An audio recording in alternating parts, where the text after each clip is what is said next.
Hi everyone, it's me, Krylios, Team Racing Productions MC and producer. And today joining me from Chocolate City Card Game is Kiah and Shay. It is so great to have both of them here joining me today, and I'm so glad that they're here so we can talk about this wonderful, amazing project that they've both been working on. Hi Kiah, hi Shay, how are you? Hey, good. How are you? I am doing really good. I'm doing really good. Now, let me start with you, Kaya. Tell me about the game, the Chocolate City card game, and how you guys came up with this. Yeah, so thank you for having us today. We're very fortunate to have people want to publicize us and what we're doing. So Chocolate City, the card game, is a trivia, people call it a trivia card game that has fact-based and opinion-based questions about DC culture before gentrification during the Chocolate City era. So that's from the 1970s to the early 2000s. And we kind of came up with this idea. Well, Shay did. She doesn't like me to give her the most credit, but she came up with the idea last summer because in my way, I think that we both enjoy playing card games. And Shay was just, like DC needs its own card game. Really cool to have that. And so from there, we just kind of started working on it. We didn't know how to create a card game, what it took to do that. So that's why it took so long. But the process wasn't easy, but just seeing the product itself coming to fruition has really been a blessing, and we're just very thankful for all the support thus far. Of course, wonderful. And I checked out your website, which is a great website. I would advise everyone to go ahead and check that out.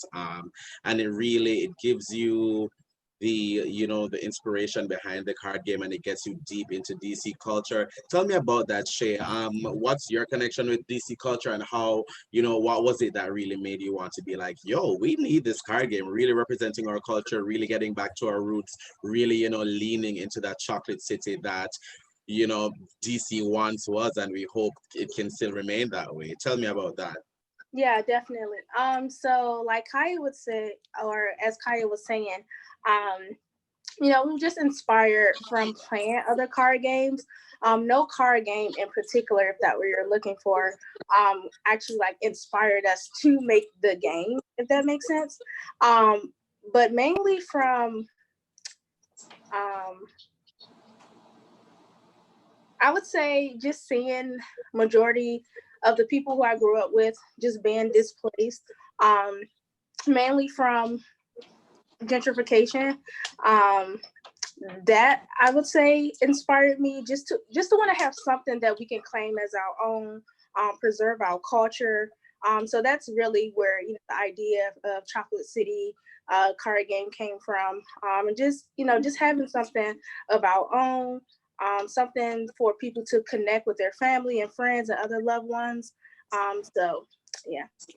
Wonderful. Now, when you guys envision people playing the game, as well as what the future of the game could look like, what do you envision? The game being one, people playing it right now. Like, how do you want people to play it? What do you see as the vision of that, and where do you see this game going, especially as it means to DC culture, Kaya? Yeah, so we actually sat in on a game night recently, and it was so much fun. Like we imagined, people were able to reminisce. We laughed very hard.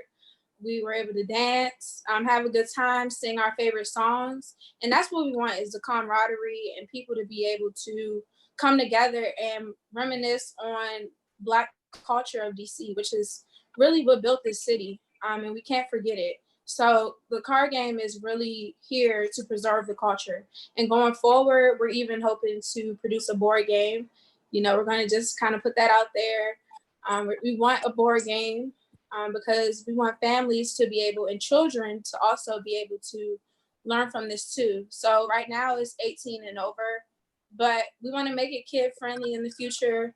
We want children, our Black youth, to be able to really know what DC was about and what it was like, even though they weren't able to live through the Chocolate City era. Definitely, definitely. What about you, Shay? What do you see as the future of this game? What do you envision it to be?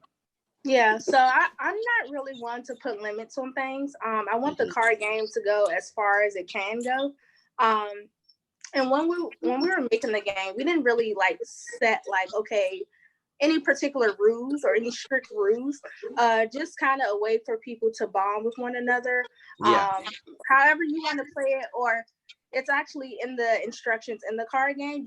It's no right or wrong rules for this game. Just simply connect with your loved ones, reminisce on the city. Yeah.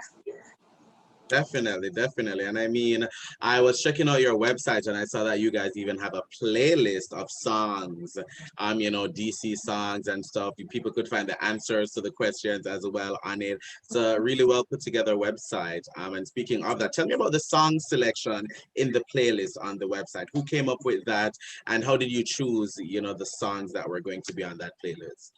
Yeah, so the both of us, we actually both came up with the playlist.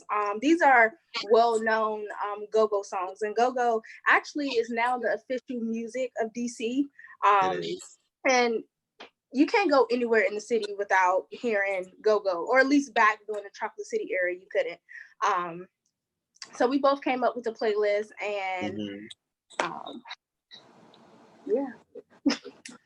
Awesome, awesome. Well, let me, you know, have you guys go ahead and plug whatever you need to plug.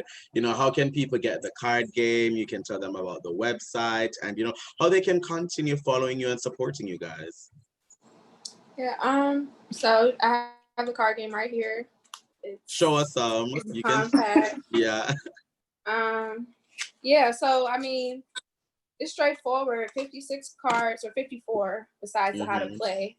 But you have the red cards, which are opinion based, and then you have fact based questions, which are the white cards, where you can find the answers online. So you can purchase. You can purchase at chocolatecitycardgame.com. We are live. There are no longer pre-orders, so like we have them on hand. And also we're hosting pop-up shops throughout DC. We did one this past weekend at Ben's Chili Bowl. Which was very successful. And this weekend we'll be at Central Communications, the store on 7th and Florida Avenue, which is historically known for playing go-go music through loudspeakers, and was also at a point where they were trying to mute, you know, that store from playing go-go music. Definitely, so it's very iconic for DC. We're hosting right at 7th and Florida, right there. Yeah, I went to school around there at Howard, so I get it. Yeah. Okay, HU. You know. Yeah, so you know, through our pop-up shops, you can follow us on Instagram at Chocolate City Card Game to stay up to date on our next pop-up shops, or you can just purchase on our website, chocolatecitycardgame.com. Right now, we also have stickers too, $2.02. And we'll have shirts soon. I mean, they'll be restocking. People love the shirts, so you know we see that feedback, and we're gonna restock with the original design and then also a new design too. Awesome, awesome. Well, guys, thank you so much for joining us today. It has been, you know, it's been such a pleasure for me to have this conversation with you. I really love what you guys are doing, and you know, I hope it becomes bigger and bigger and bigger. So best of luck to you guys, and thank you. Thank you so much for the platform. You know, this is more than just a card game. It's a movement. And you know, we want everyone to get on board with the movement, Black or white, Hispanic, Asian. You know, you can connect with the culture through go-go and through DC culture, you know, historic culture. So let's all hop on board with the movement. Thank you. Definitely. Thank you. And thank you, Kiah. And thank you, Shay. Thank you so much. Thank and you. To our viewers, thank you for watching. Bye, everyone.